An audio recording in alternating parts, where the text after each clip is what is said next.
Ready, set, hello, and welcome to the Multiply Media Podcast. My name's Dan. And I'm Tristan. And today, Tristan, what? It's like the same thing every week. That's YouTube 101. Next week we'll switch sides. I was thinking about that today. I thought that'd been really funny. Screw with people. Just to do it. I have an idea for what we could do with it. That'd be really funny too. Okay. I won't say here because then the joke won't land next week. So it'd be funny. Awesome. But now I told you, so you're expecting a joke. Dang it! What have I done? All right. So. Tristan, it's great to have you back on the podcast, my man. It has been it's been a good week. We've had our, but like for Missouri weather, we have just like went 0 to 90, literally. Yes. It was like, well, it feels like it was like about a month ago. It was like snow weather here. Yes. And now it's like 90 degrees every stinking day. Mm-hmm. And great news, my air conditioning broke in our brand new car. So it's like, thanks, GM. And it's rain, so really humid too. Raining like every day. It has been. Last night was crazy looking. I don't. Did it rain much? I didn't. It went south. I heard the lightning like a lot and stuff and everything, but I didn't actually hear any rain before I fell asleep. So I think it went south of us. Like, yeah, because they were like Ozark area. I stopped into Dollar General on the way home from church, and like the radio station was like, storm reporters out. They're like, oh, it's coming down like crazy, and Judah and Mary are like, let's get home because it looked wild because the way it looked here. It was like, I don't know if you saw this anywhere home too. It's like the storm was super dark clouds coming over, but then the sunset was untouched. So the sun was like coming through. So all the clouds were like this weird like orange amber color. Yeah. I mean, it's beautiful. It really was a beautiful sight, but it was crazy looking. It was like really yellow out. Mm-hmm. Like really yellow light. You're kind of like, what is going on? The apocalypse. Uh-oh. Yeah. So that's what you call, a couple of Christian friends. Make sure, please pick up. And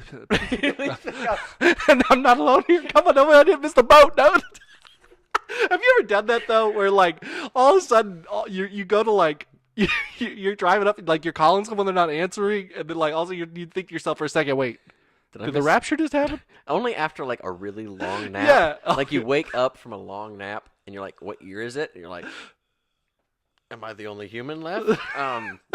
Well, just like you see, like there's been times before, I don't know, especially when I was younger, where I'd be like driving and like I'd all of a sudden think about it and be like, my mom's not answering, my dad's not answering. Oh dear. I need to find a church with a VHS. Let's go. Of telling me what happened. Where's my Left Behind tapes? Do I know what to... Kirk Cameron, tell me what to do. That's what we need. Oh gosh. That should every church should have an emergency copy of Left Behind that's on there, and to open it, it's like a voice opener, right? Like the voice lock, and you have to sing "Wish We'd All Been Red" from TC Talking version of it. Accepted. Oh, now I'm okay. Channel your inner Kirk. Oh man, Kirk. I love Kirk Cameron, but he is not a very good actor. Sorry. It's okay, Kirk. If you're watching this, I love you. I mean, I said that first. I led with that. I love you, my Christian brother, and you do a lot of good stuff. It's just I loved you in Growing Pains a lot. Growing Pains. I own the first season at my house. I got it. I haven't found the other ones in Walmart discount rack, so I haven't bought them. But I do own the first season and have watched it and enjoyed it. Him and Carol, and I can't remember Ben, his little brother. I think it was Ben. I don't remember his name, actually. Is it Brad? It might be Brad. You ever seen that one? No. Oh, I'll loan it to you. Okay. But anyways, whole Kirk, man. So speaking of the apocalypse, here's something that interesting happened. So our world is becoming more and more increasingly digital. You know what I'm saying? Yeah. So like, there's this stupid commercial. This isn't actually what the story I'm going to talk about in a second, but there's a stupid, I think it's Honda for their Blue Link, or maybe it's Chevy, I can't remember. Car commercial, though, for like you can unlock your car from your phone. Okay. And so the husband is calling his wife, who is on the International Space Station in space, and texts her and says, can you unlock my car? And she's like, oh, come on. So she says, Blue Link, unlock my car. And the car unlocks. Here's my question. He has his phone on with him right there. Why is it he's calling his wife in outer space? Second off, I don't believe, I could be wrong, and if you know, please correct me. I don't think cell phones work in space because you're pretty far from a tower. Now, the satellites are there, but they're not exactly looking to receive like a little, your telly. No. So it's just Maybe a big delay. Yes. A little bit of one. Well, I mean, More than you're used to. Yeah. Well, I guess they're texting, but still, I guess they could be using face. I don't know. I'm not gonna try to work that out in my head. Anyways, but anyways, with this doesn't whole make sense. increasingly digital, like cars can start with your phone. Like there's a locking mechanism that a company makes where you can, as you walk up, it'll tell who you are, and if you have your phone in your pocket, and it'll actually unlock your door, and so you don't even have to come up. You just walk up, and it does it all the way. I mean, like the Teslas, you don't ever turn a Tesla on as you walk up. It registers your key, and if it's you, it opens the door. Some of them you will open the door for you. You can have it set in settings where it'll pop open literally for you, and then when you get in, you touch the brake, it shuts it. So you don't have to touch your door because those are icky, right? Yeah, you're like, You know? why touch That's anything? that's for those peasants. They open the door for me. Now I don't have to pay a peasant. It does it for me. See, now it'd be even better if it's raining, so you're like, Tesla, come get me. And It does comes- do that. Oh my god. Oh, it does do that. No, legitimately, it does that. Walks out with the wing doors. And then you get in. Never touch the rain. The Tesla, you can literally do Tesla. You have it like you press the button twice on top of it, and your car will come to you. It's called concierge. It'll also back you in and out of your garage for you. So you just hit it to go in the garage, and it'll guide into your garage, so you never have to, and back out when you need it to. Everything, bro. So if I were to have a car here, and I flew to California, and I hit a I don't think button it'll work and said, quite that concierge, much. come get me. Unfortunately, it doesn't have that much battery. So unless it can also charge itself, which I don't think it can do. Someday, though. Someday. Dude. They've been working on a. You heard about the brake, brake resistance? Oh, yes. And recharging the Well, batteries. that already some cars have that, and stuff like the Prius have had that for a Have they decade or more. Yeah, where regenerative braking, because you don't charge a Prius, it charges up by your braking and everything like that.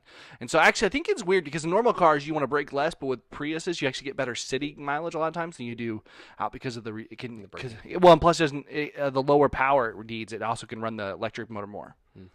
But yeah, no. But eventually, what'll happen is the good old boring tunnels that Tesla's making right now with the Boring Company, which is Elon Musk's like 15,000th company that makes no money, but somehow is worth billions of dollars. But the hope of that is it'll be like you can just go like super speed underneath the ground. Like you go to a highway and you get in a docking station, it takes you down, and then all of a sudden your car's just like whoosh, it whips off. They can just take you at insane speeds. So I guess then maybe it could work because it could just like chill for a while. Yeah. But someday. No, Teslas are cool, but here's the thing. This is the thing. As we get to this, like, more... So, right now, for instance, I love... Like, have you seen the Nest from Google? It's actually a thermostat. It looks like retro, even though the new ones are a little uglier. But they still look like retro, kind of turny dial ones. But, like, it can, like...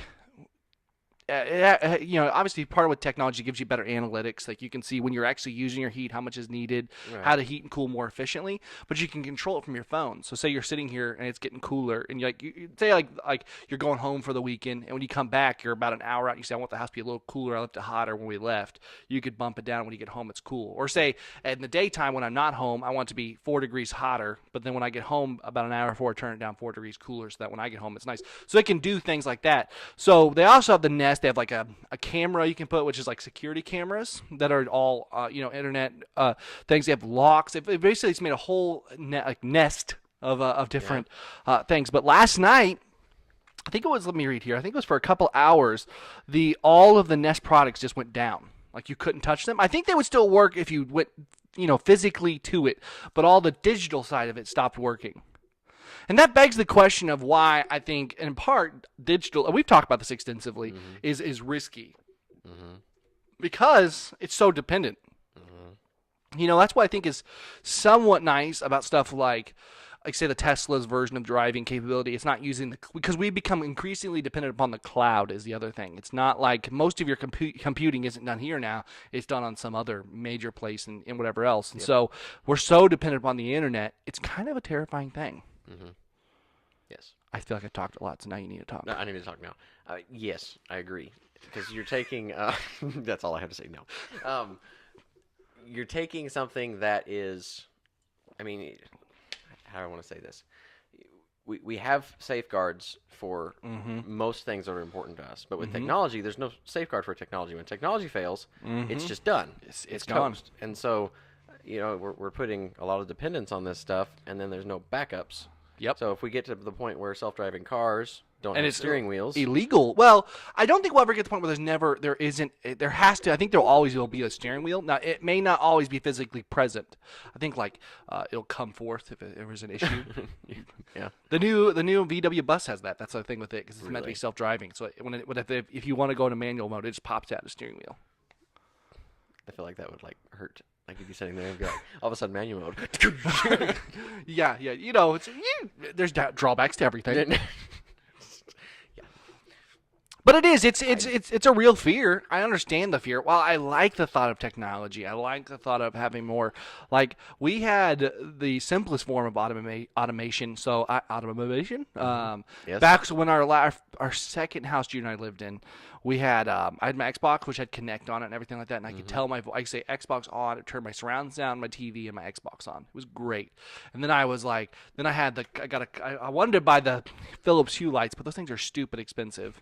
So I didn't buy any of those. I'm like, okay, well and so I found a clapper for $20. So you would clap, and so it's come in. It was so nice. I told my father-in-law to come in. I'm like, and my mother-in-law, they came down. I was like, well, just go to our house and like, okay, well, how do we turn the TV on? I said, just tell it to turn on. That's all you gotta do. They did. They thought that was neat. And then I said, if you don't turn the lights on, just clap. They thought it was neat. But the only problem I found with my clapper was that it was next to my subwoofer. And so every time our lights, when you watch that movie, and you pop, the lights just keep coming on and off. It's the greatest. It wasn't the greatest, but it was really fun. But not really. But it was funny now. At the time, it was for shooting. She's like, I hate this stupid thing. But it was like annoying because we didn't have any overhead lights in our house. The house was older, so you had to come click these lights on every time you want it on. So I was like, it's a better solution than that. Yeah. But I love automation. I think it's I think it's cool. I think it's definitely the future of where we're going. I mean, there's just no doubt. We're kind of on a course correction but at the same time, in this increasingly digital world, I mean, no matter how sophisticated you make it, it seems like there's always someone who makes a sophisticated machine to outdo it. Mm-hmm. Because theoretically, this is why a digital lock is better than an analog lock. So if I give you a safe, no safe is uncrackable because it's mechanisms. You can work through the mechanisms and get it.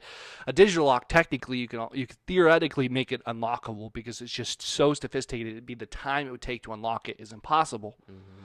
But the other side of that is, sophisticatedly, you can make as much of a sophisticated machine to unlock it as fast as you need to. So it's kind of like a catch-22. You know what I'm saying? Like, because you can make logarithms that just cut right through all of that. Well, I guess what the argument that comes with that is that like the more sophisticated you make it, I mean, you can, if you know it. I don't know. I'm not that smart. These is above my pay grade. Mine too. But I get, because I agree with you. There's no like your security level is, I don't know. It's not like it's that strong. You know, because not only that, like you look at the Apple leaks that we've seen over the last couple of years and stuff, but those weren't people that were hacking at Apple itself. Most of those were all people who were just getting their passwords. Like they would figure out the passwords for all these celebrities or whatever else. And so, like that's the issue too, is your security is only as good as you are. And so if you have a forgetful memory or you use the same password twice, then all it takes is one time and they've got all your passwords. Yep. So it's a difficult thing, and I think this is just a sign of the growing pains, but I don't know how we really ever get past this because everything is so unknowable. I think it'll probably get to the point where right now everybody wants the latest thing. You know what I mean? Everybody wants the latest piece of technology. Everybody wants the latest, latest gizmo, gadget, whatever. And it's going to get to the point where, you know, right now all the wealthy people have that. Mm-hmm. It's going to get to the point where technology is so prevalent that the things that aren't technology are going to be what is desired. I don't know, man. I can see it. I can see elements of that. Elements like vehicles, having classic vehicles that don't drive themselves. They will be exotic. They will be it'll be worth a lot more money to have a car that isn't self-driving. Probably you're probably right, especially since everything's made with like a lifespan in today's world. Like I mean, you look at an old Model T and they could still run, you know what I mean, or something like that, or those the Toyota trucks that like you could do anything to. Yeah, drop a building on it and drive away. Yeah, they literally did that on Top Gear. Yes, it's like this like ridiculous. They're made to last. Nothing is made to last in our world today. Not a single thing. I mean, it's not lucrative. No, and well, I mean, they figured out, I guess that, but it's like in the same sense. It's like, you know, I think that's one of the things actually that Apple Apple's done well compared to everybody else. Yeah, I will agree with you on that. Because Apple has kind of not done the rat race as much, and they've made quality products, and to an extent, they don't make a subpar product. There are a lot of subpar Android phones out there, and a lot of subpar PCs and whatever else. But if Apple puts their name on it, you can pretty much assure 99.9% of the time they've had a few duds, but it's gonna work well, And I think that so that's the struggle, is like that constant competition we see. But I think that almost makes it more dangerous because increasingly we put so much faith into these companies that are supposed to protect us. It's only as safe, like if, let's say Facebook, for instance. People put everything on Facebook. I mean, and then you click a privacy setting, and you hope nobody else can see it. Right. But that's only so true. You know what I'm saying? Like, all it takes is something on we saw that just recently with the whole Cambridge Analytica scandal and stuff like that. And it seems like every time you turn the TV now, it's a commercial for some tech company that's apologizing and saying, we're going to be different. We're going to be different for you. And that's literally, I mean, Facebook, Wells Fargo is not a tech company, but they're a bank. They're apologizing. Google, and then Uber, and so it's like there's like 4 I know of that are like all playing stuff right now. Like, we're sorry. But Somehow that makes it better. yeah. And so I think that's the struggle, is how we'll put faith in these things like this Nest. I mean, this is protecting your home. It's protecting financially, your all of your utilities, because if it could burn your air conditioning up if something malfunctioned. I mean, I'm not saying I don't want it. I'm saying I don't think it's still a good idea. I just don't know. It's something people have to really take more consideration in, is that you are surrendering an aspect of your freedom. Yep. People don't think about it that way. They don't. They don't think about the fact that when Probably you. too quiet. I think Closer. You're all right. Okay. Cool. These mics, for as cheap as they were, I'm pretty impressed with them. Yeah, not been bad so far. But I think I think as a people we have to become a little bit more. I just want to say, Responsible. just thinking things through. You know what I mean? Like it's like all these genetic testing things out there, like the family. We've talked about this on the podcast. But we've talked about like I think we did. We talked about spider goats last time. Well, no, but I'm talking about where you get the like the AncestryDNA.com and 23andMe and all that. So those are all these things where like you go on there and you can test your DNA and it'll tell you who it's from, and like if you're from this section of the world or this section, and so it's like you can get that. But I have a few problems with it. First off, did you know that like every one of them besides the company 23andMe is backed by the Mormon Church? Really? Which is just like, That's interesting. why? Why? Why does the Mormon Church want my DNA? Why? I don't know. So like every one of them's backed by the Mormon Church, besides 23andMe, as best I can see. In fact, not that I can see, that my sister told me, and I believe my sister is trustworthy.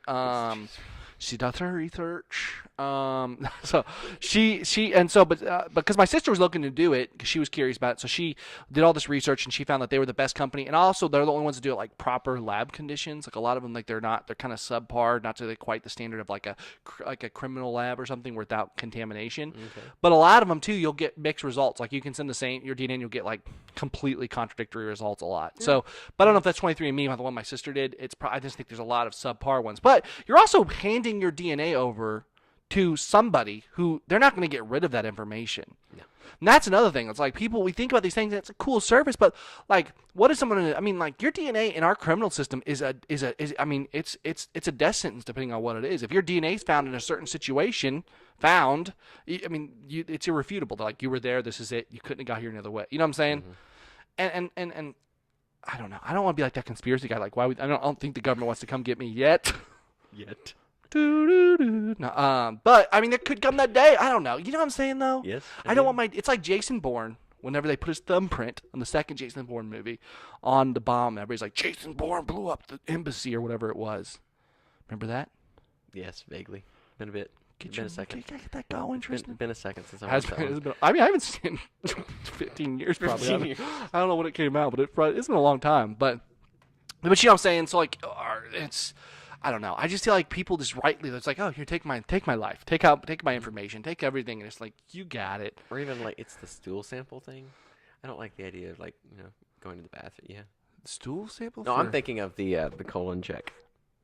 You know what I'm talking about? They check your colon? There's like a thing where you can check Your colon cancer. Yeah. Male. That's what I was thinking of. Okay, a little That's different. funny. I was, There's no getting. I'm just. My only prayer is that when they like with prostate exams, I don't know how we got here. Here's my thought process. I am 20. I'm gonna be 26 years old here in a couple of weeks, right? So by the time I think you start doing that, like 40, 50 years old, by that point technology better have advanced to the point where whatever they do now better not happen anymore. Be like, oh, that was ages ago. We just like boop. No, you're good. Just like the like the thermometers that they go across your head, like just doop up. You don't got prostate cancer. You're good, bro. You're good. Body scan. Just something else, like in what was Black the one? Panther? No, well the other Matt Damon movie where that was in there too, but where they're on we're in space. You know what I'm talking about? Oh, let me IMDb it. Well, there's multiple Matt Damon movies in space, though. Well, no, it was the newest one, Elysium. Oh. Do you remember that one? Right. Yeah, where like they have the whole thing. It's like, oh, you have cancer. Bloop, it's gone. It's gone. No big deal now. You can live forever in space. But yeah, no. So something like that. Like just you got that. We're going. Zoop, it's gone. We're good. But I don't know. Time will tell, Tristan. I don't know. I just think we have to be a little more smart as people Absolutely. because we're pretty dumb a lot. So, Very and dumb. I understand it. Like it's cool to have all this stuff. I use most of it. I'm on basically every social media platform, but I don't use it stupidly. You know, you see all these people who, people do, man. They don't think about what everybody sees, what everybody hears. Now, granted, I'm the same person on here as I am on there. I mean, I try not to do stupid things in my life, anyways. But like, people just throw stuff up there, and they're like, "How's that going to affect you as a kid?" I remember being in high school, and I'd see like videos of like kids I went to school with who are underage drinking. It's like, why are you putting that up there? You're literally doing something illegal, photographing yourself doing it, putting it on the internet where the cop go, oh, okay, well, we'll swing by there and pick them up. You know what I mean? I don't think it happened, but you know, if they wanted to, it actually happened. Hy-Vee, where we used to, which is a big employer, like everybody worked at Hy-Vee when I was a kid in Kirksville, it seemed like. Kind of like Murphin's here. Yeah, kind of, but it was a lot bigger. I mean, it had a lot more going on. I mean, like it was a bigger store. But like they went through and they went through in social media and they found everybody was drinking. They fired every one of them in a single day. Like if they picture that, you're gone, you know, and stuff. Wow. And it was just if you're underage. Well, if you're over, it's I guess it's your prerogative. But if I mean, so it was a big deal, and people don't think about it. Now it's a big thing with employers too that they go back and they check your information out. Yeah. That they make sure you're not out there being a ragamuffin, Mm-hmm. whatever that is. That's what that is. Muffin. So sometimes I say words. I'm like, what did that come Where did from? that come from? Why did I say Sounds like that? like Robin Hood. Like then I'll say a lot of Like- things. Like I'll hear a weird movie, and I'll is that where it's from? Maybe Robin Hood. Maybe. I don't know. It's an older English word. It means like scruffy children. Like I call people. I like ragamuffin. to say gits. I hope it's not something because like some British words are like really bad in Britain, and then we say them here, and it's like bloody is like a bad word in Britain. I mean, like to us, it's just like I bloodied my hand. No, but them, it's like. What did you say? I guess is what I've been told. And then and they they call people gits. I think that's really fun. Like you right foul git. I say it all the time. So I hope it's not a bad word in there too. Like that's a bad name to say. It's like all the people from if somebody watches this in England, they're like, oh, this is a Christian podcast. The heathen. Get the torches. We're going. No, yeah. So, you know, like one time when we were in El Salvador, for instance, my brother and I were joking, and we're sitting there talking to him, and I looked over and I go, stupido. And they go, no. Don't I'm like, oh, okay. Don't say that word. don't again. say that word. All Apparently right. That's not a good word. So, yeah, so you have to be careful. But I don't know where we got here. We have this Star Wars comes out this next week. No, the new one, Solo. What are they Solo. What are they gonna call the second one? Duo? They're probably, I don't know. Can there be another one? The Solos? Are they wanting to make a trilogy out of it? I don't know. I feel like it'd have to be a single. I don't know. I don't know. I don't really care. But there is a next one that probably will make you excited. Yeah. It looks like the Obi-Wan Kenobi movie's getting made. The latest rumors say that the Obi-Wan Kenobi spinoff is happening. Awesome. It's gonna be Ian McGregor. It says I don't think it's Ewan been. McGregor. I don't think I've seen that. I don't think it was quite there. It says Obi-Wan is on Tatooine, being a elusive hermit and stuff. Literally the quote print. But secret watches over an infant Luke Skywalker, in whom he delivered to his uncle Owen. What? Oh, his uncle Owen. Okay. Mm-hmm. Tensions between the local farmers' tribes of the and the Sand People are headed by a ruthless war chief. Eventually, bring Obi-Wan out of hiding into Jedi. I'm not going to say that kicking something mode. So. Yeah, so I mean, it sounds like I would love an Obi-Wan Kenobi. It should be Ian McGregor. He's still alive. He's gotten older too, so he's like, he's around the right age. Right. Luke's a little, so I think it'd be Beast. Yeah, it would be, as long as they do it right. I've This heard. sounds like it's going to be Obi-Wan versus Sand People, and that sounds like an Anakin movie. Well, but if they do it to where, but if they said the Warlord, so if it's something like, That's true. you know what I'm saying, like, It's Tatooine, so it could be any type of bounty hunter. Or...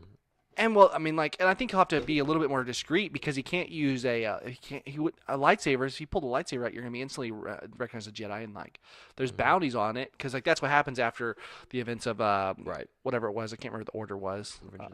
No. It was like order 66. No, was it 66? Okay. Whenever they kill the Issue Jedi. order 66. That's right. Yeah.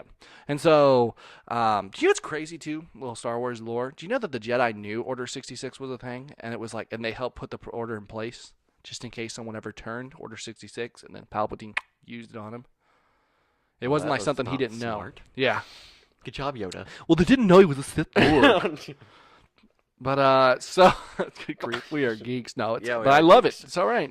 I'm not ashamed. There are those moments where I sit back and like yesterday I'm watching fan theories and like background on stuff, and like all of a sudden I like clicked off and I like look over and my whole entire news feed on YouTube is just like, ooh, Dragon Ball Z this, or here's Lord of the Rings, oh, Harry Potter, oh, and I'm like, oh my gosh, what have I done? I just want to listen to music. I sit there and I think to myself, like, I'm not that big a geek. And then I look at that and I go, oh no. Like, and I'm not like that. I just enjoy knowing it. But I think that's what makes me a geek or nerd or whatever it is. The delineation there I don't quite understand. But apparently Solo is getting like, people are saying they found the recipe with this one. Yeah. So I'm excited. I'm not going to get my hopes too high. Right. Because I don't want to do that to myself like I did with Iron Man 3. We all learned from Iron Man 3. Iron Man 3 was worse. I know, but Iron Man 2 We've talked about this before. I know. It was worse. Iron Man 3 was just... Don't even get me started, Tristan. Don't even get me started. Don't even ask what. That guy's being crazy right now. Yep. Some stuff going on over in North Korea. It's like people are surprised. But well, like they're being nice. And everybody's like, what is this? why is Kim Jong-un being nice? We all know he looks like a teddy bear. If you poke his belly, he does not giggle. No, sir. So what is he doing? And so it's going to be, I don't know, man. I don't know enough to talk about, though, because I watch the news periodically. News is too depressing. I don't really watch it. I watch the weather sometimes. You're that old, Tristan? Sometimes. I'm older than you, and I'm not that old. Tristan he gets home from work watching the Weather Channel. Woo! It's going to be warm in Dallas. Care about Dallas, Daniel. But no, I watch the weather and then I get news on my phone, which I think is really bad because you get like all of the like stuff you don't want to know about. No, you're just like, don't tell me that. I don't want to know. Yeah, I agree. And the news is just, it's hard to watch. I mean, but I mean, too, I feel like you can't trust the news anymore at all. And that's what's harder even so, because like something comes out and you're like, okay, that's bad. And then you see something else and like, oh, that's good. And you're like, wait, well, that's bad. And then it's like, okay, wait, what is good? Is it bad? I don't know, because your facts don't compute. They don't work together. And like, you know what I mean? And so it's really hard to. What? There's a ducky. Oh, it's Ducky. Ducky. Hey, Ducky. Hi, Ducky. I'll talk to the people about our person real quick. We'll go talk to Ducky. So one of our youth just showed up. Sorry. So we're Tristan. There we go. So, I'm going to take this opportunity to talk to you about the Multiply Media Merch Shop. That's our sponsor for today's video, as it is for every video. The Multiply Media Merch Shop is, sorry, just a little distracted. Multiply Media Merch Shop is our one-stop shop for your Multiply Media tees. We got the classic Multiply Media tee, the Born to Multiply, the Dare to be a Paul, all of our great merch. It's really kind of sweet, if you ask me. And so if you like it, you should check it out. The link is in the description down below. We also have Jude by Design, which is a awesome collection of my wife's cool drawings and stuff like that. I've been making the neat shirts. So check it out on there too. They're fantastic, cool, neat things that can really wow you. They're really neat. So just go check them out. They're high quality tees too, kind of like this one, soft, nice, and they're pretty awesome. So Tristan's not back yet, so this is now. Hi, what do I talk about with you? Oh no. So, weather's pretty great outside today. What am I doing?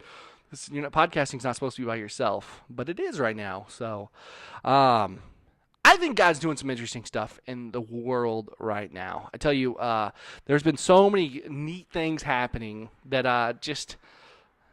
I think as dark as the world seems at this point right now, and it's hard to see the light when we have to trust first off that God is in control. But look for those small victories. I know that's what I've been trying to do here lately is just sincerely look for the small victories. Look for those little moments in time which you can see that God is really doing something great. And at times it's easy to get lost in all the negativity. There's so much stinking negativity in our world today. Whether it's and the sad thing is. It's not just in the church, not just outside, it's in the church also is what I should say. And it's hard to really understand and kind of keep yourself focused on God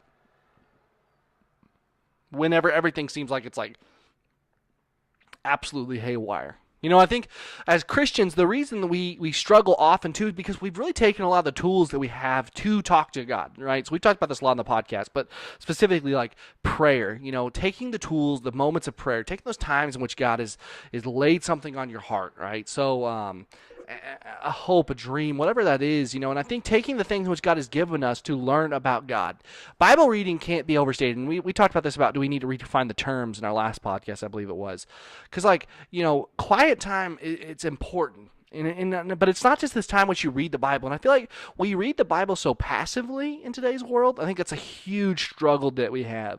The Bible is alive. It is the way we get to know God. And by our time reading with God in the Word, it's the way in which we dive deeper in our faith. It's the way in which we can learn more about the nature of God. Because when we learn about God in the Bible, we specifically can grow from there. To perceive and to know what God is going to do next. It's amazing as you go back and you read about David and Saul and back in Exodus and you read about Moses and then Joshua and Abraham and Jonah and Noah and you just go through the Bible and all these people, even through the New Testament, we get to Acts and stuff and you see the way God works with his people. And as daunting as it seems at times, we get perspective in that God, the way he has worked and continues to work, what that allows us to do is in these times which we feel like we don't know what's going on is to say, God has done this before and he will do it again. I think that's one of the most important things that we as Christians desperately need to do is to understand, perceive, and to run to the power of prayer. Because prayer is so easy to miss, and to run to the power of the Spirit, to run in the Bible, to Tristan, I'm just talking, bro, but Okay. But I figured out, I was talking about the power of prayer, man, again, in the spending our time in God's Word, how we have to, as Christians, run to that place. And that we talked about this last week too, but we've weakened it so far, and if we don't get back to that, man, we're just out there without our weapons. Yes. So I was talking about how, we have to realize that it's through the Bible that we learn the nature of God and what he's done before and what he will do next. And if we don't know, then we don't know. How's Ducky doing? Good. Total pivot there. I know. I'm I lost all focus to this, so I'm trying to come back. It's here I am. We shoot this in our youth building, just so I shouldn't. Well, we shoot this in an undisclosed place that we shoot in our youth building, and it doesn't disclose time though. No. And so it does change every week too, so there's no way you can know. No. But so our cars were outside, and so the boys saw it and they came over. So, good. Hope he's doing good. Yeah. Seem to be. So getting over stuff. Sickness stuff. So sickness. That's why he wasn't here yesterday. Poopy sickness. Well, maybe it was poopy. That's not. We lost track. Yep. So, speaking back, we were talking about Star Wars. Right.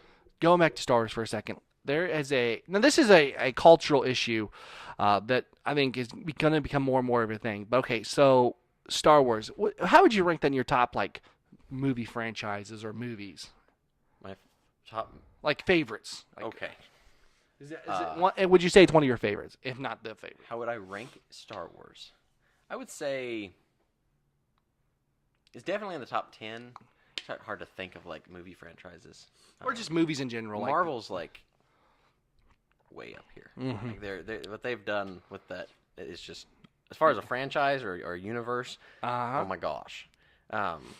Star Wars was the first one that ever tried to do that. Yeah. I mean, they did a good job. It's a nostalgia pull, yeah. right? It reminds you of your childhood. Yeah. It reminds you of those simpler moments in your life. But we're becoming an increasingly politically motivated world. Yes. And there's a new Star Wars movie coming out on the 25th of this month. And they've announced today, the co-writer of Star Wars says Lando Calrissian is a pansexual, says the original Star Wars co-writer and the writer of this one specifically. And this is his quote on it, says, there's fluidity to Donald and Billy D's portrayal of Lando's sexuality. Kasdan told the Huffington Post, I mean, I would have loved to have gotten a more explicitly LGBT character in the movie. I think it's time, certainly for that, and I love the fluidity, sort of a spectrum of sexuality that Donald appears to have, and that the droids are a part of. It's time for that card. What? Nah. What? What do you think about this, though? Children are gonna watch it. That's my first thought. Yep. But and it's like, okay, Beauty and the Beast had Well, and I kind of. I agree with you. During the most of the movie, you're like, well, no, I don't think. That's the thing. I watched Beauty and the Beast, for instance, and I'm like, okay, yeah, no big deal. Like, I mean, that you could see it, but it's not. They're not really. It's not like. I mean, you think people are reaching. Then the last couple seconds, you're like, they're making it pretty clear, Right. You know. And then Disney recently came out with, I think, their first show with a gay lead character, openly gay. Okay. That's probably 6 months ago, but they have it openly. And now this, and I'm about to be a dad in a couple months, and it's fearful because these are the movies I love. Like I love going back and watching these, but like it's getting increasingly hard whenever everything is so normalized to say, I mean, should we watch this or not? Because like I don't want people to get mad. I think you'll echo this. Or do you have something you want to say first? No. I mean, like the reality is it's not a thing. I have no problem with the homosexual person from a pure. I don't dislike them. You know, I think that's the hardest thing to overcome is that it's not a distaste of them. It's not like it's a distaste for sin. It's the sin itself. And if we allow sin, if we accept sin, then we were talking about that last night. You know what I'm saying? That God tells us it's a crossroads. You know, you are with him or without him. If you're neither hot nor cold, I spit you from my mouth. I mean, it's very clear. Choose this day whom you will serve. You know, there is no middle ground, and we're increasingly becoming a blurred society. And I don't know what to do about it. Yeah, the line. There's no lines anymore. Mm-hmm. It's just kind of this messed up mix of everything. And the problem I have is they're glorifying it. Mm-hmm. You know what I mean? And I was talking to a guy about this at work yesterday. He's talking about there's a local music director that's retiring, and he's homosexual. Uh-huh. And he's like, you know, he's a really nice guy. I've known him a long time. And I was like, you know, I have no problems with homosexual people. It's like there are horrible homosexual people and there are horrible straight people. Yep. There's like, and there's great homosexual people and there's great straight people. Well, no one's good. Well, No, not one, but yeah. Well, by our standards. Yeah, agreed. By our standards, way down here. God's way up there. Yep. We're way down here. Anyway, but there are genuine people with a genuinely good heart, Uh-huh. and no matter on their sexuality. Uh-huh. But the problem the problem we have is you're taking everything else that we as Christians consider sinful is an action. It's a verb. You know, it's something that connotates doing something. Uh-huh. Whereas homosexuality is an identity. It's a Well, it's been noun. made an I am identity. Right. I don't know that it is an identity. It's been made into an identity. Right. It's how they identify themselves. Yeah. Most people don't identify themselves as a murderer. Yep. You know what I mean? Well, some people do. Really messed up people do. Yeah. But to take something that is you're born this way. Uh-huh. It's a lot harder to talk to somebody about that without them immediately getting defensive because they feel like you're being personally attacked. But then that's the thing that's hard to do because there is no evidence of it being, no substantiated evidence that I've ever seen that substantiates that you're born with this. You're a product of your circumstances. I'll give you that. But the reality is we've glorified it so much that people, I mean, you know what I'm saying, and I think that's the issue. We continue, and as it gets more and more, we talked about this. I don't know if we talked on the podcast, but this is the year that's good that we'd see this stuff start happening more because this, like, right in January, there was like 3 or 4 movies that weren't like not backdoor, but like indie movies that aren't in main theaters. There were movies that were coming out in the main theater that were openly pushing and focused on homosexual characters, and not even just homosexual, like weird, like pedophilic, like the Call Me by Your Name. That's not okay. I mean, I'm sorry, not okay. Yeah, you're not allowed to do that with a younger person. Yep. So I think it's a struggle. No. Yeah, and it's like as it becomes this weird blurred line, but it's all just feelings, and feelings are the most fickle thing in the world. But we'll rip everything up for it because we feel like something is the way we want it to be. Heaven forbid somebody get offended. Oh, the Lord have mercy. Turn around, walk out the door, and kick them out on your way. You know what I mean? Probably our last podcast. We'll just get blocked from YouTube permanently. You know, if it happens, it happens. I'll just make a new channel. Go on MeWe. Yeah. I don't know. Is it MeWe? There's like a new one that like you can. It's like whatever. It should be more no open. censoring. I mean, people should be able to put the right. I mean, I'm not. This is not hate speech. Anybody that says this is being stupid. I'm not a. You know, this thing too is now you look on almost these articles. They'll say the far right. And it's like all they're saying. Somebody it's like they say like like a Baptist preacher, a far right wing preacher. It's like all, and he's like a guy. He's like he's not far right. He just doesn't agree with you.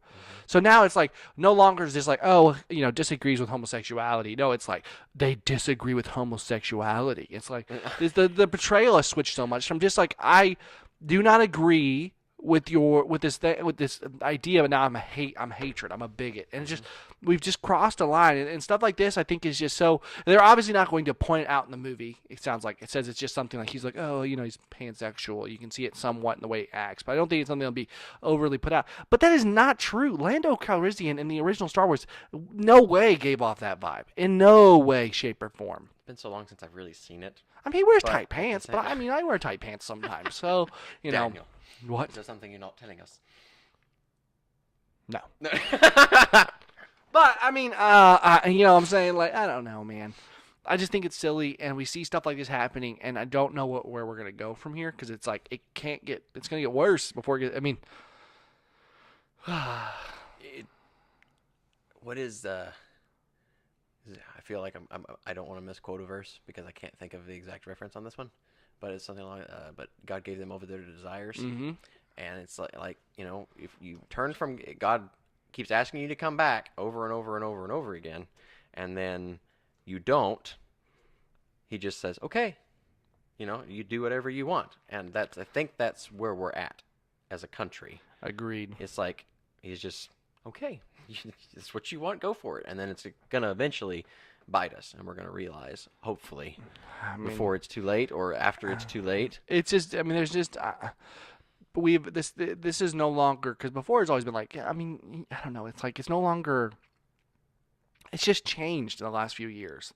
Like I remember being Gay Straight Alliance and stuff when I was a kid. I was in high school and whatever, and it was a thing, but it is just transcended now where it's amplified, where it's like pansexual and all these other identities and just stuff that don't even make sense, and then now and it's just like I don't know where this goes from here. That's good. You know what I mean? And I think the church has to make a resurgence. I think we have to make a resurgence. I think it's just you look at the world we live in, man, it's just like something's got to go.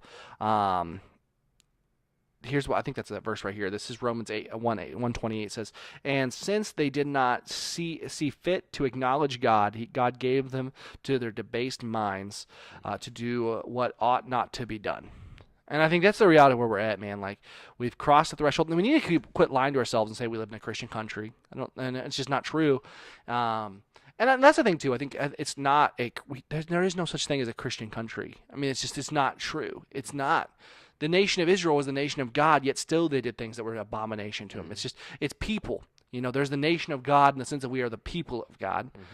You know, and honestly, we'll probably wrap up here in a few minutes, but I'd like to get your thoughts on this. I'm becoming increasingly, I would say, almost like libertarian. Oh, as far, yeah, I mean, to an extent. To an extent. Oh, no, not like full blown. Right. You know what I mean? To an extent, I would agree with you. I mean, a little bit of anarchy, a little bit. Well- and I know that's not necessarily the right word, but just the freedom. I mean, to do. How do I want to say this? Yeah. We have to have rules to a point. Mm-hmm. But when it's overregulated, that's when I think we start to lose it, because our morals, I feel like, originally were based off of biblical principles. It was like, you know, the founding fathers came together, they built the country, they set up the Constitution. We were a constitutional republic. We are not a democracy. We've always been that way. There's a big difference. We're a constitutional republic for a reason, because democracy, the mob, it's mob rule. But in a constitutional republic, there's a set of rules that our army sworn to defend. It's like we're sworn to support and defend the Constitution of the United And States. now the Constitution's all in flux, though, because people don't believe it anymore. Exactly. It's like, well, that was just back in 1776. None of that mattered, except for free speech. That's important. That one there is a big deal. As long as it's my speech, not your speech. I guess that's my thing, too, in a sense. I think, like, what I really believe is this. I don't think we're going to regulate our way to a revived nation. And I think, like, a lot of people are looking to politicians and they're looking to laws to fix everything. And I just am like, no, that's not going to work. You know, I don't want to say I don't care who's president, but president's not going to save who we are. It's just not. And to sit back here and think that we can make all these laws and outlaw certain things and say things and it's going to stop people is just a stupid idea. And reality is, I mean, yeah, I don't know, man, like, why are Christians so focused on certain things, on regulating, and not focused on reaching people where we're at with who God has put in front of us? And that's my thing. Like, there are people out there that God has called us to reach out to who we're not, and we're asking ourselves, well, why are the laws changing? It's like, well, because we haven't done anything for 60 years as a church, 70 years as a church.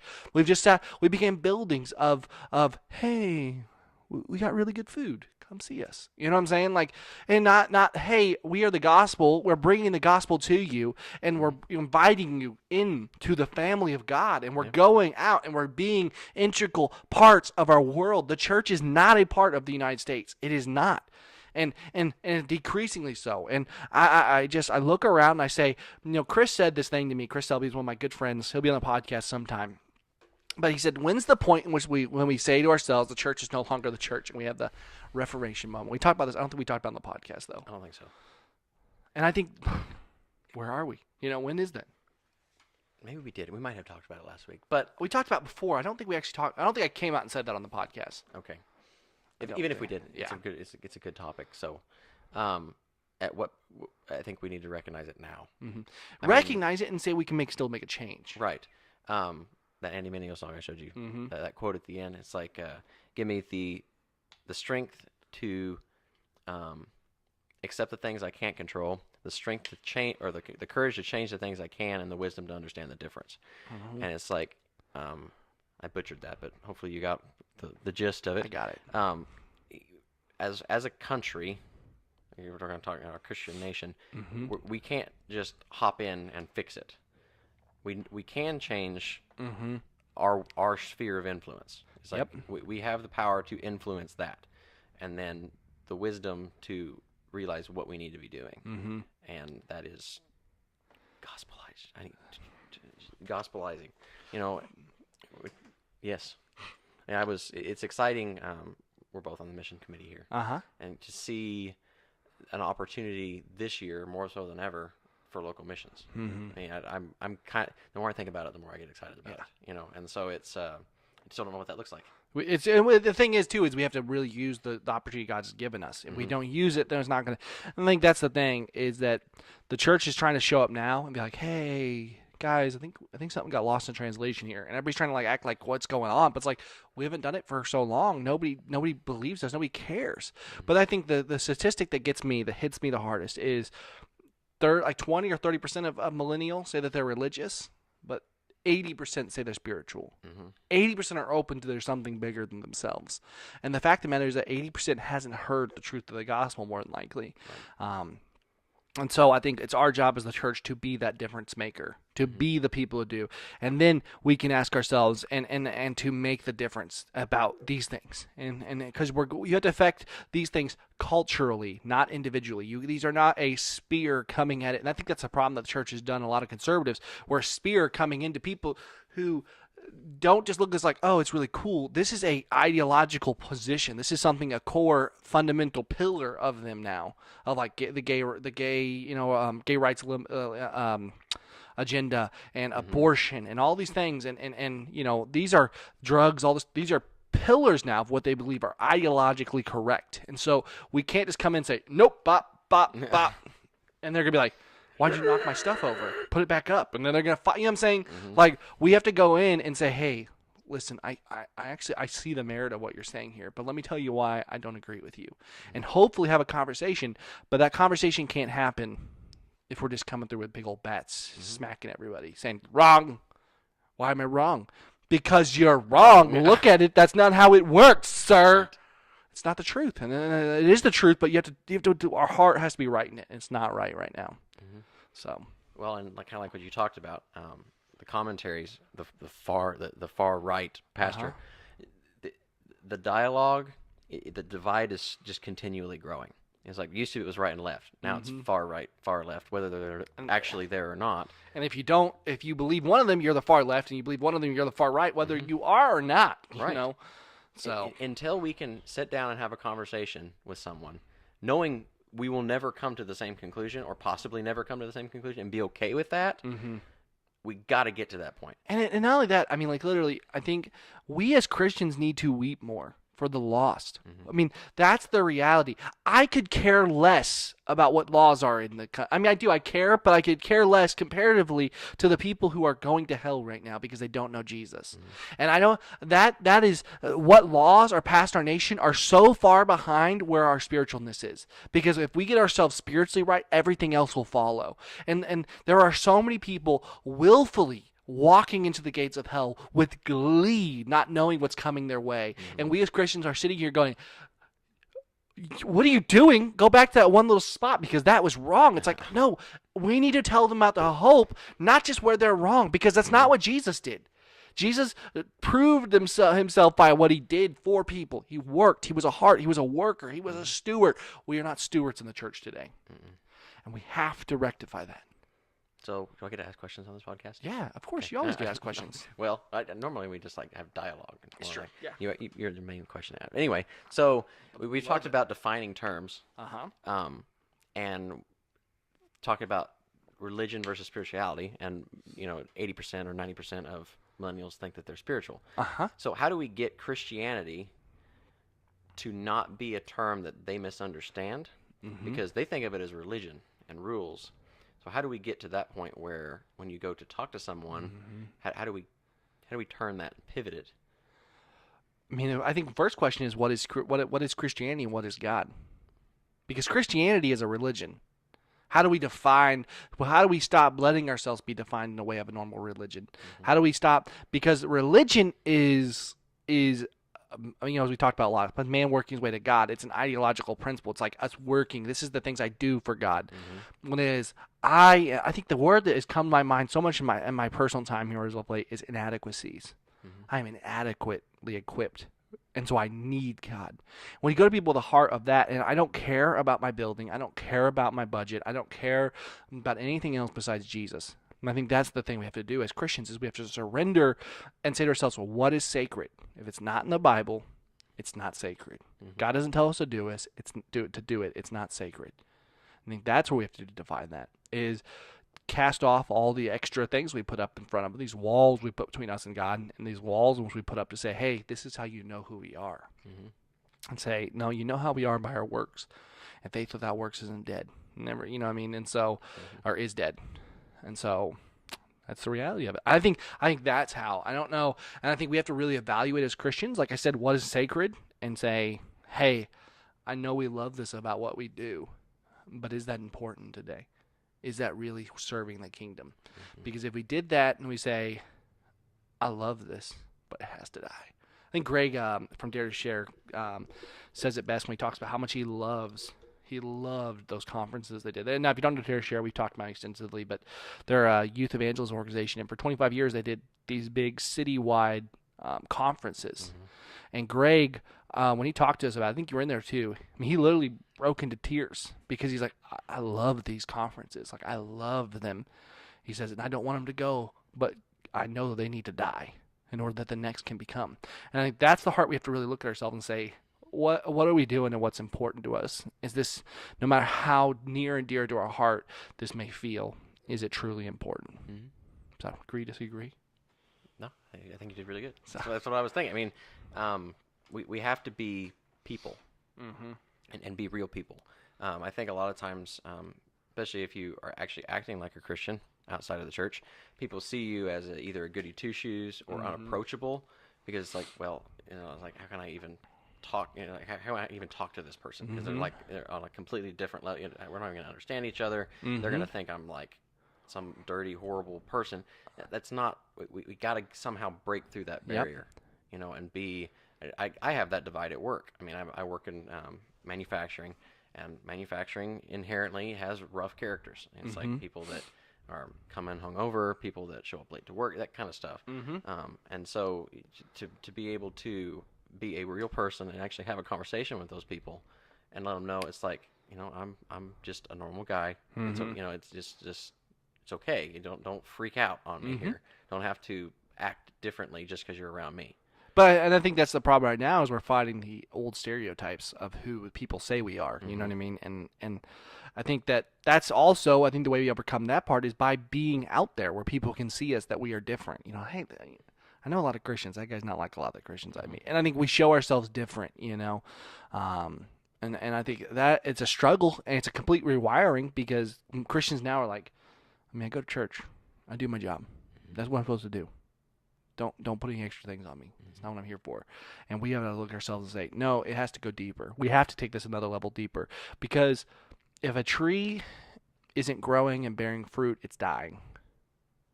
It is. And the reality is, as we look at ourselves as the church, if we're not growing, if we're not doing what we're supposed to be, we're dying.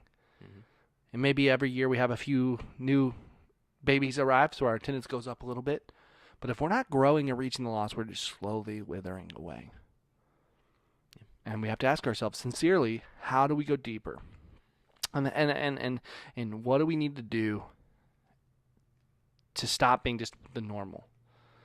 And say, this isn't important. This isn't what's necessary. What's necessary is following God. And I think if we can do that, however big or however small, however painful it may be, we will see change happen amongst the church. And I think it's coming, because our generation, and it's such a, man, it's such a hard thing. I think it seems like what filters through is maybe, I wouldn't even say 1 in 10, like 1 in 100. It feels like the kids who I knew were Christians are like, they're off the rails. It's like you just know a few kids, the few of us that they just make it through, and but those kids who make it through have a passion for Christ that's not like much. Then there's few people like it that have a passion to just say, no, God is what's most important. And I think if we can figure out how to move together and then preach that message, not the message of individual kingdoms, but the kingdom. If we do that, man, it'll change. But we have to, as ourselves, as those people, not be afraid to stand up in front of the councils. Because who were the Jews sitting in front of? Who did Paul get called in front of? Who was the ones who were trying to? I was reading today in Acts about whenever they, the Jews they had questioned Paul in Jerusalem, and they were getting them, so they tried beating him. Then the Romans taking him from him, because what's going on? What did you do? And Paul's like, oh, nothing really. He's talking to him. They try to beat him again. Then they put him in front of him, and they start talking, and all of a sudden they get angry again. So then they take him away from him, and then the Jews plot to kill him. And so they said, oh, okay, tell the Romans to bring him out. And 40 of them said they took a vow of they wouldn't eat till they killed Paul. Literally. And they stand up and they're ready to do it, and then Paul finds out about it, tells the council, and then they take him up, and he goes to Agrippa, and then on and from there. So the reality is, that is what we must look at and think to ourselves. It's the Jews, it is the people of God who are seeking to do that. And our first enemy is not the world, it's ourselves. That's really sad. Mm-hmm. I mean, I even think about that, like when you talk to somebody, it's like, okay, I just witnessed to this person, and it kind of went well. You know, it's like maybe they haven't necessarily accepted Jesus, but they're ready for a next step. They should go to church somewhere, but where do I tell them to? Because if it's not like in Willard, it's like where do I tell them to go? It's like do I send them into the wolves? Is this going to be a church that's welcoming and loving, or like we're supposed to be, or is it going to be a bunch of rules and they're going to be right back where they started, or completely turned off, or immediately they have a real conversion and then the thorns come in and it's like, oh no, squash them. Yep. And I think I agree. We have to. I don't know, man. It's this next section of our lives are going to be insane. I mean, I don't know what it's going to look like, but it's going to be crazy. And God is doing something. That's what I was talking about in there. Like you can palpably feel what God is doing in our world. As much as it seems, as dark as it seems, something is coming. And I don't know how painful it's going to be, but it's coming. And I think as Christians, we have to brace ourselves and say, we have to be ready for the task. And the only way to get there is by buckling down our faith and saying, God is all I need. And I think if we do that, something real can happen amongst us. If we don't, then we're doomed to the same fate we already are walking. So, I don't know, man. God is good, though. God is good. And we're going to be all right. And the church is going to do something. I feel like our church is really, God is getting ready to do something. And I just do. I feel it. I feel like and it's easy to get caught up in some of the mundane things that make it hard. But, man, like you can see that for those who persevere, God answers, and I think we stay faithful. And in your churches, if you stay faithful and seek God's will earnestly, He will come through. He will bring His glory. So there was a verse. I think it's Hebrews 10:23. Give me like 2 seconds, or you can look it up. Came across this the other day. Is it 10:23? This is Yep. Go ahead. Let us hold fast the confession of our hope without wavering, for He who promised is faithful. And it's like that's it. That's it. That's what we're supposed to be doing. Absolutely. Because He's going to come through. He's got a plan. If nothing else, He's come through. We've already won. It's like we know the ending. And that's the thing too. I think we have to understand that as it's like Esther, for instance. Esther says to her, she said, I mean, when Mordecai comes to Esther, he looks at her and he says, "Choose to do this or not. God will either comes by you. The answer we need will come by you or come by another source. But this is your opportunity to be a part of it, basically." And that's so true. And you look at time and time again, Shadrach, Meshach, and Abednego. They say either God will save us or He won't, but He's still God. I think that is the mentality you have to have, is that God is going to answer this. Do I want to trust Him in the meantime or not? So I think it's a good point, bro. We're over an hour now, so I feel like we hit it, and we did. This was a long one. Thank you for sticking with us. So, sorry for the interruptions and Ducky, scatterbrained, and hope you're watching because you love you, Ducky. We love you, buddy. But man, God is good. God is great, and He is in control, and things are coming. It's coming good, and so I think as a church, let's unite. Let's get stronger. Let's get better, and we'll see what God's gonna do from here. So, last words, Tristan. No, I'm all out. Tristan said, "Get your merch." Get your merch. Please check out the links in the description for our merch, though, for real, for Jude by Design, for the Multimedia merch shop, for our Patreon. Like I said last week, guys, your help, your support, it cannot be overstated. So please and thank you in advance for your blessings and your generosity. So with that said, I'm gonna kick it off, Tristan. Thank you, brother, for being on here again, and we will see you all next week. Thanks for being multipliers. Keep multiplying. Peace. God bless.